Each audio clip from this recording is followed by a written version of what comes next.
Ada beberapa hal yang semestinya tidak diketahui manusia, dan itu adalah sumpah tugas dari organisasi SCP untuk menemukan dan menyimpan informasi tersebut. Tapi, kadang-kadang pengetahuan mencengangkan yang ditemukan mampu mengagetkan organisasi sampai pada bagian intinya. Salah satu penemuan tersebut terjadi pada 28 April 2016, sebuah malam saat SCP-2935 membuat dirinya dikenal oleh anggota organisasi. Sampai hari ini, wujud asli dari SCP-2935 adalah sebuah misteri yang bahkan tidak bisa dipecahkan oleh para orang paling cerdas di organisasi. Segala sesuatu yang kita ketahui tentang SCP-2935 hari ini berasal dari 3 misi terkutuk ke dalam zona anomali. Ini adalah salah satu kisah ekspedisi yang terkenal. Mimpi buruk itu dimulai sekitar pukul 5 pagi ketika organisasi SCP Lokasi 81 di Bloomingdale, Indiana menangkap sinyal radio yang terdistorsi. Tim komunikasi di lokasi itu menelusuri sinyal aneh yang berasal dari daerah yang tidak terhubung di Chopa, Indiana, dekat jalan tol 70 antar negara bagian di Amerika Serikat. Sesuai kebijakan organisasi, tim agen lapangan diberangkatkan ke lokasi untuk mencari tahu apa yang mereka hadapi. Namun, alih-alih menemukan hal yang secara logis dapat menghasilkan sinyal seperti itu, mereka malah menemukan kuburan yang lama ditinggalkan. Kematian terbaru di salah satu batu nisan itu tercatat lebih dari 100 tahun yang lalu, sekitar tahun 1908. Pada penyelidikan lebih lanjut, organisasi menemukan gua batu kapur terbuka yang belum dipetakan di bawah kuburan, dan ketika mereka mengirim drone ke dalam gua, dia nampak dengan cepat keluar dari sisi lain gua. Tapi, ada sesuatu yang tidak wajar.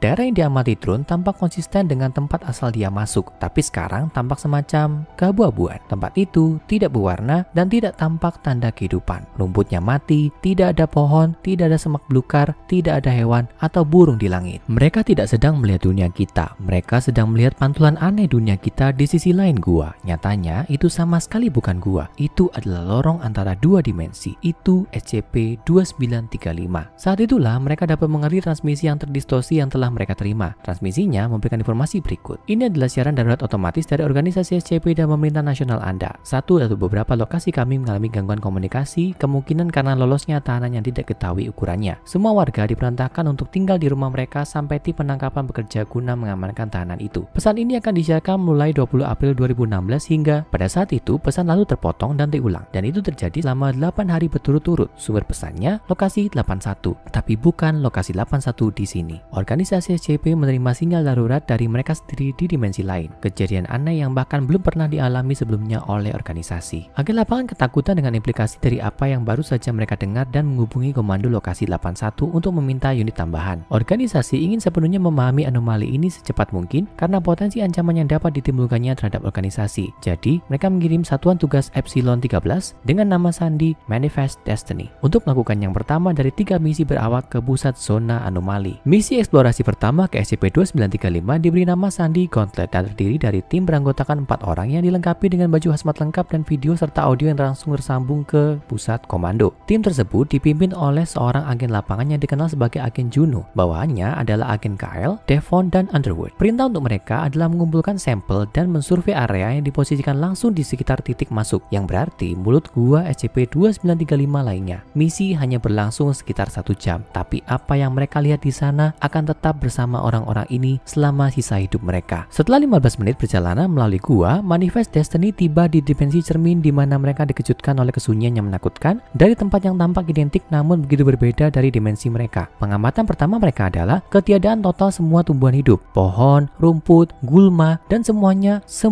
mati. Atas perintah dari atasan mereka di dimensi aslinya, yang selanjutnya kita akan sebut sebagai dimensi utama, Manifest Destiny berjalan lebih dalam ke dimensi cermin SCP-2935. Mereka melakukan perjalanan 2 km tanpa mendeteksi tanda kehidupan tumbuhan atau hewan apapun, bahkan serangga. Akhirnya, mereka menemukan sebuah rumah peternakan dengan 2 mobil yang diparkir di luar. Dengan izin dari komando, Manifest Destiny menerobos rumah dan menuju ke dalam. Agen Kyle membenarkan bahwa masih ada aliran listrik ke tempat itu karena penerangan tampaknya berfungsi dengan baik. Tapi mereka menemukan penemuan yang mengerikan di ruang makan. 3 mayat orang dewasa, 2 wanita, dan 1 pria duduk di meja. Mayat keempat, seorang anak laki-laki tergeletak di tanah di dekatnya. Jika kematian dari apa yang tampak seperti sebuah keluarga itu tidak cukup mengerikan, tim Manifest Destiny melihat sejumlah detail mengkhawatirkan lainnya. Tidak ada tanda-tanda pembusukan di tubuh mereka, juga tidak ada penyebab kematian yang jelas. Makanan terakhir keluarga itu masih ada di atas meja, ayam, kentang tumbuk, dan kacang hijau. Meskipun makanan tampak dingin dan basi, tapi tidak nampak busuk atau rusak. Tim menemukan surat kabar bertanggal 19 April 2016 yang menggambarkan bahwa keluarga tersebut mungkin sudah meninggal 8 hari yang lalu sebelum penemuan tersebut. Di dimensi utama, pembusukan sudah berlangsung pada saat itu. Namun di sini bahkan tidak ada bau. Sebaliknya, semua hanya ditutupi lapisan debu tipis. Komando meminta agar Manifest Destiny mengumpulkan sampel makanan, rambut, kulit, dan cairan dari mayat untuk dipelajari lebih lanjut. Barang elektronik kecil seperti ponsel juga diambil dari mereka. Agen Devon menyalakan televisi di ruang tamu dan menemukan bahwa sebagian besar stasiun sekarang menjalankan siaran uji coba. Saluran belanja masih bersiaran langsung. Ya, acara itu masih berlangsung setidaknya. Meski kedua pembawa acara yang duduk di depan kamera itu sudah mati, tapi nampak terawetkan dengan sempurna. Tanggal di layar terbaca 28 April 2016, menunjukkan bahwa dimensi utama dan dimensi kaca persis sama. Faktanya semua nampak sama. Satu-satunya perbedaan antara kedua dimensi tersebut adalah bahwa ada semacam peristiwa apokaliptik misterius yang telah terjadi dalam 8 hari terakhir di dimensi cermin SCP-2935. Tapi, apa yang sebenarnya terjadi atau bagaimana hal itu bisa terjadi tetap menjadi misteri. Ketika Manifest Destiny keluar dari rumah peternakan itu, mereka sekali lagi berkomentar tentang minimnya tanda kehidupan di sekitar mereka. Pada titik ini, tim kembali ke titik masuk SCP-2935, tapi mereka diperintahkan untuk tetap berada di dimensi cermin sementara unit tambahan bergabung dengan mereka di dalam. Manifest Destiny bertambah menjadi 16 anggota, dengan tambahan Agen Roy sebagai koordinator lapangan baru. Tim dibagi menjadi 2 kelompok yang terdiri dari 8 orang, dan Agen Roy dengan anak buahnya lalu memasuki lokasi 81 dimensi cermin, sementara kelompok Agen Juno mencoba mengakses server tersembunyi di luar lokasi pangkalan. Ekspedisi kedua ini diberi nama Sandy Overland dan membawa agen lapangan organisasi lebih jauh ke dalam misteri SCP-2935 yang menakutkan. Mengakses lokasi itu nampak mudah bagi kelompok Roy. Tampaknya hanya ada sedikit mobil di jalan pada saat peristiwa pemusnahan yang misterius. Dari kejauhan ada api yang masih membara di bangkai pesawat yang terlihat baru saja jatuh dari langit. Agen Roy dan timnya, sama seperti semua anggota organisasi SCP, dilengkapi dengan alat deteksi vital dan mereka berasumsi bahwa sinyal darurat ini timbul saat penemuan bahwa setiap anggota organisasi di dimensi cermin sudah mati. Begitu masuk ke lokasi 81, mereka menyadari bahwa asumsi itu mungkin benar. Menyusuri pintu ke pintu di bagian administrasi, mereka menemukan mayat yang awet dengan sempurna dari semua orang yang mereka kenal ditempatkan di sana, di dimensi utama. Orang yang tanpa diragukan lagi masih hidup di dunia asli mereka. Sampel dari mayat yang nantinya akan dipelajari oleh organisasi bahkan mengkonfirmasi alasan mengapa mayat itu diawetkan dengan sempurna. Mayat itu telah mengalami kematian total dan mendadak pada tingkatan selnya. Dan bahkan bakteri yang biasanya berperan dalam proses pembusukan telah mati bersamanya. Dalam SCP-2935, kematian adalah total dan absolut pada semua bentuk kehidupan. Saat tim Agen Roy menjelajah lebih jauh ke dalam lokasi 81, mereka membuat penemuan lain yang meresahkan, yaitu mayat mereka sendiri. Kira-kira di tempat mereka berada di dalam dimensi utama lokasi 81 8 hari sebelumnya. Beberapa ilmuwan top organisasi termasuk Dr. Bragg yang terhormat juga ditemukan tewas di dalam fasilitas tersebut. Dalam upaya untuk melihat sejauh mana fenomena yang tidak dapat dijelaskan ini, tim Agen Roy memutuskan untuk memeriksa sel penahanan, di mana mereka menemukan bahwa semua SCP dimensi cermin termasuk SCP-2996 telah mati. Dalam keputusasaannya untuk menemukan semacam pengecualian pada peristiwa pemusnahan, Agen Roy mengungkapkan rahasia mengerikan kepada anggota timnya yang lain, SCP-682, kadal misantropik yang abadi dan salah satu makhluk paling mematikan yang diketahui oleh organisasi SCP dan ada di fasilitas ini, tepat ada di bawah mereka. Mungkinkah dia ada hubungannya dengan apa yang terjadi di sini? Mereka turun ke fasilitas penahanannya untuk menemukan kebenaran yang lebih meresahkan. SCP-682, anomali yang tak terbunuh itu mengambang mati dalam tangkinya.